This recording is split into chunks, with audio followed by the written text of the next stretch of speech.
Greetings of gold and blue. Attributes of National University and being Nationalian. This is all about me and you. Atletang Nationalyan. I am Carl Grabador together with Sais Mactal, the host for this episode. and we are here to share with you the moments and stories of National University's badminton.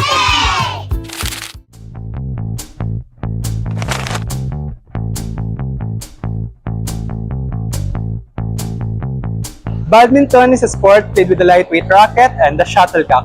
Isa itong competitive game kung saan ang mga manlalaro ay nasa magkabilang dulo ng court na pinaghihiwalay ng isang net. Alam niyo bang kilala ito as the fastest racket sport in the world? Ayon sa the Guinness World Record, ang pinakamabilis na badminton smash ay umabot ng 565 km per hour. Mas mabilis pa sa naitalang record ng F1 car speed na 397 km per hour. Kaya mapa-singles man or double, siguraduhin i-smash ang shuttle sa inyong gawing kalaban para makakuha ng puntos.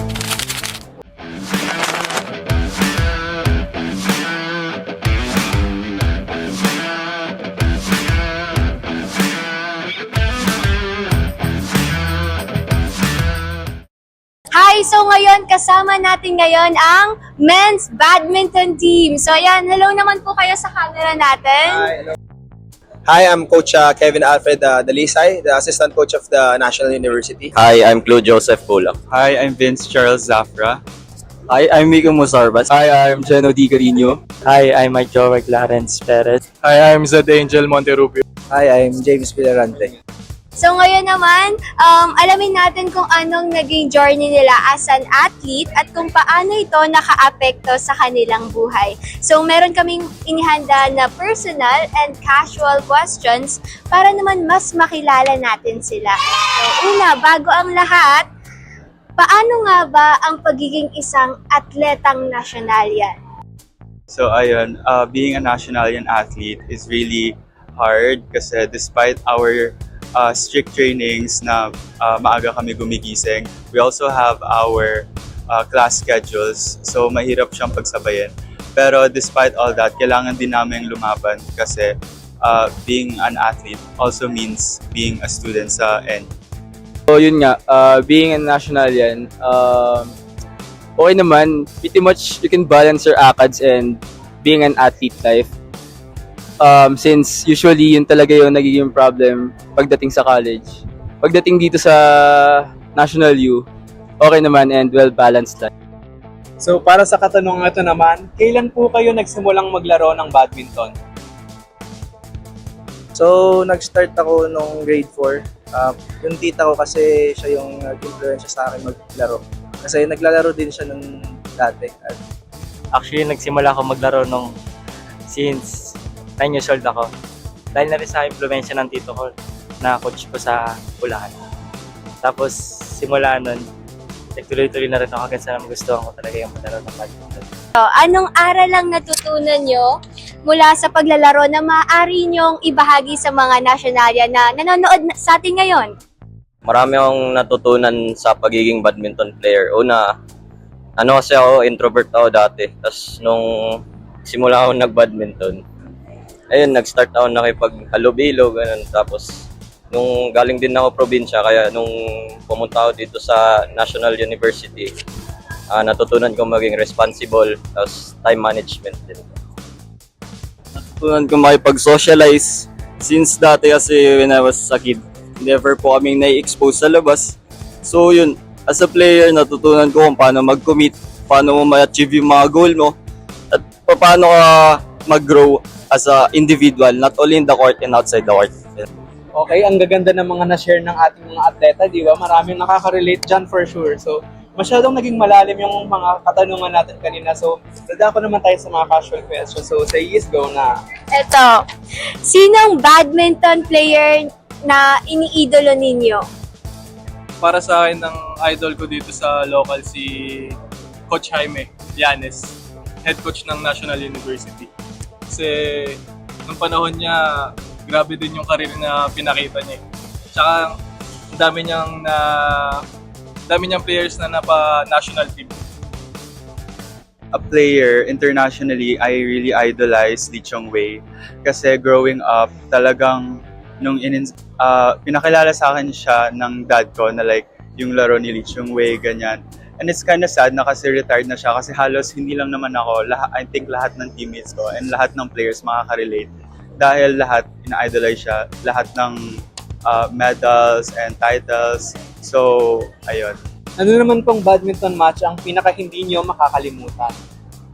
Yung pinaka-memorable na laro ko, yung last season namin, na natalo kami sa season na yun. Dahil para sa akin, bilang rookie, nakaka-pressure kasi bago pa lang ako sa ganong paglalaro. Kasi iba yung pressure sa loob ng court pag ganong UAP talaga, pag school yung pinaglalaban mo. Siyempre, para sa akin, ginawa ko pa rin yung best ko dahil yung mga nakakalamo ko, ibang level na talaga yung mga dating national team. Para sa akin, yung pinaka-memorable na matchup is yung last season finals. Kasi although hindi naman kami panalo, yun kasi yung yung kumbaga parang inspirasyon namin this season para mag-champion naman kami. Nakasisiguro naman kami na babalik kayo na mas malakas dahil talaga naman yung training nila, no? Talagang porsikito sila. So, para naman sa next question, kung pipili ka ng makakalaban mo dito sa team nyo, sinong gusto nyong makatapat? Para sa akin, si Lance Zafra. Kasi isa siya sa mga pinakamalakas sa amin maglaro. At exposed din siya internationally. So, marami akong matututunan sa kanya. Sa akin, yung gusto kong makatapat dito sa team, si Geno Carino. Kasi siya aggressive tapos hyper na player, yung talagang sumisigaw pag nakapuntos. Yun, tas doon ako magaganahan kasi pag mga ganong kalaban.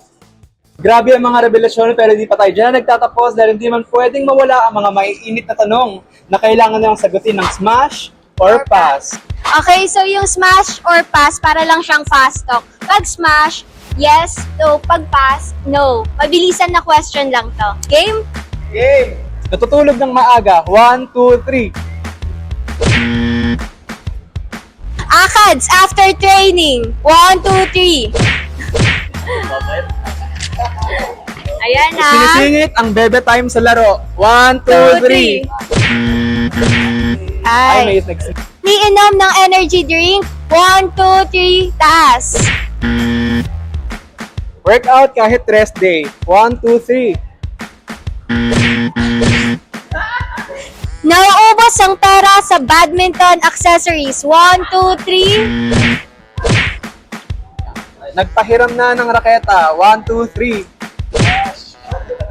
Kumakain ng marami. 1, 2, 3, go! Eto, sa court na natutulog. 1, 2, 3. Naliligo after practice. Sino yon? Nakakatamad. Gusto na umuwi. Ganun din, pagkapawisan din sa labas. Okay, nagpapaiwan para mag-self-train. 1, 2, 3. Nagpapalit ng badminton grip. 1, 2, 3. Eto, for the last question. Ma-in love sa kapwa athlete. 1, 2, 3.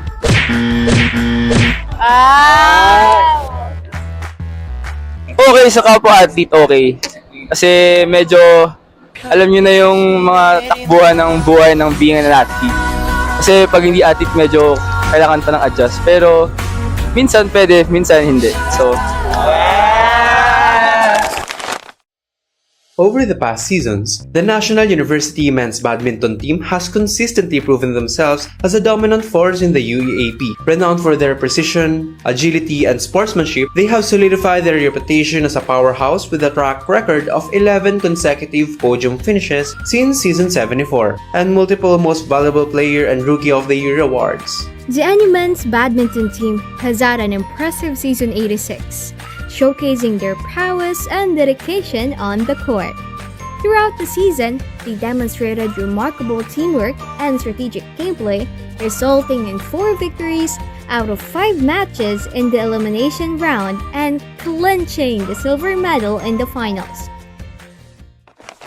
Nagkaroon na tayo ng ideya sa karanasan ng NU Men's Badminton Team. Ngayon naman ay tuklasin natin ang kanilang tatag at disiplina. So what is your main goal next season or other tournaments? So yung main goal namin next season is to bring back the championship sa National University. And also,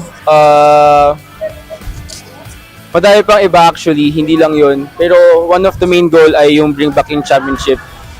Plus na dun yung, syempre, yung bonding namin as a team, to be as one, to fight as one, and to win as one. Yun po. What kind of athlete do you want people to perceive you as? I want to be an athlete na makikilala ng iba. Ay di lang ako, kundi kami na makikilala bilang mga may porsigido, tas may tiyaga din, tas staying humble, and then may pagsasalig sa Panginoon. What kind of team do you want people to perceive them as? Actually, iba-iba kasi yung mga behavior and yung mga attitude ng mga players namin. And ang maganda kasi sa amin, talaga yung communication nila sa bawat isa, yung teamwork nila, andyan palagi. Every time nagtitraining kami, talaga nagtutulungan sila. Yun yung gusto namin ma-inspire sa bawat team, bawat club na meron dyan sa badminton community na magtulungan lang tayo as a team, maghilahan tayo pataas para lahat tayo mag-improve ng mas mabilis pa. Yan lang. What is your message to the national yan community? Sa lahat ng supporters ng NU, staff ng NU community, thank you sa walang sawang suporta sa amin, hindi lang sa paglalaro, hindi rin sa akats din namin. At sana hindi rin kayo magsumuporta sa amin. At asahan nyo, babalik kami this season na mas malakas pa. So ngayon naman kasama natin si Coach Kevin para sa mabilisang one-on-one interview. So una, what can you say about your athletes or team as a whole? Actually, doon sa mga players namin kasi talagang nakita ko yung hirap nila through training, academics, and sa pagte-training namin. Nakita ko na talagang nagpupursige sila makabawi kami ngayong season na to. And hopefully magawa namin yung makuha namin yung championship this season. With that po, can you share something po ba memorable with them? I think yung memorable na time namin, yung every championship ng UAAP season. Kasi yun yung talagang time na pinaghirapan nila tapos dadating kami sa season, makukuha namin yung championship. Yun talaga yung pinakamasarap na feeling as a team, as a whole. Pero ngayon kasi since bumabawi kami, yun yung gusto namin ibalik na feeling ulit. How far do you think they can reach po? With regards to being an athlete, for sure, since nakikita ko yung porsigido nila, malayo yung mararating nila kung magtuloy man sila sa badminton career nila or sa work kasi nandun yung attitude na na-build sa kanila. So, I think okay naman sila doon. What do you want them to always remember? For me, ang kailangan lang nila laging matandaan is lagi lang silang mag-work hard sa kahit anong binibigay na task sa kanila, kahit anong klase ng training. Dapat lagi lang silang focused and wag silang susuko sa lahat ng bagay. Jace, anong nakuha mo sa episode natin na to? Ako yung nakuha ko sa episode na to is kahit naramdam mo yung gutom, yung uhaw sa pagkapanalo ng bawat atleta, andun pa rin yung bond, yung tawa, hindi pa rin nawawala yung pagbibiroan nila sa team nila. Tama ka dyan. Ako naman ang nakuha ko is grabe yung determination and yung pagod na nilalabas nila. Isipin mo, meron pa doon mga breadwinner na inaahon yung pamilya nila at pinaglalaban nila yung pag-aaral at pangarap nila ng sabay. Ang hindi yun madali makuha, di ba? Makikita mo talaga yung tapang na ginagawa nila as an athlete, as a student, and as a human being. We share with you the moments and stories of National University's badminton team. For more contents like this, follow us, NU The National. I am Carl Grivador. And I'm Sais Baktal, your host of this episode of All about me and you. Atletang National yan.